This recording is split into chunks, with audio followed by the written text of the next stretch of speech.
Mugamba mutya abali ku channel ya Faitibwa Chaiti YouTube channel ya Folwalero njagala tutunulira amagi ago nga bw'ogalaba. Ebiseera ebisinga tugenda mu dduuka ne tugula amagi. Abantu bano b'amaduuka ate nabo babasiba amagi agabeera gaweddeko agali expired agabeera amavundu. Kati nga bw'olaba ago njagadde mbeere nga nkikulaga. Buli w'ogenda mu dduuka n'osanga amagi nga gawandiikiddwako ennamba, amagi ago togakkiriza, gagaane, gabeera mavundu.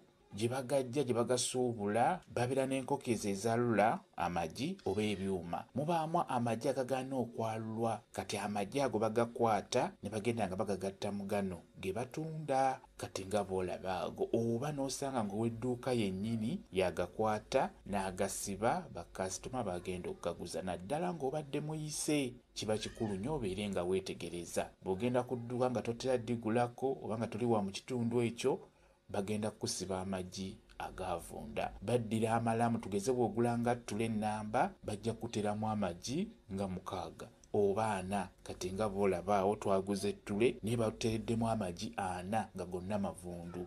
N'olwekyo bw'osanga amagi amawandiikeko ennamba, amagi ago beera ng'ogagaana, togakkiriza.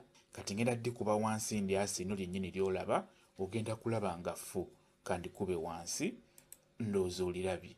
Liryo ffu, liwunya nga bw'okiwulira.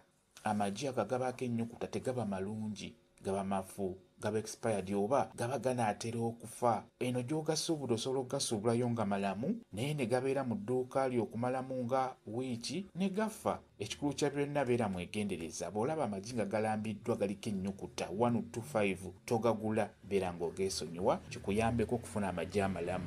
Kambe WhatsApp namba yange osobola okumbuuza, nja kwongera okunyonyola ku vidiyo eno.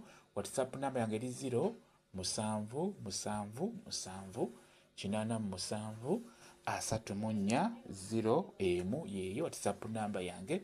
Mwebale kubeera ku channel ya Faitibwa Chaiti YouTube channel yaffe. Kyembasaba mugende mu maaso n'ogyegattako mubeere bulungi.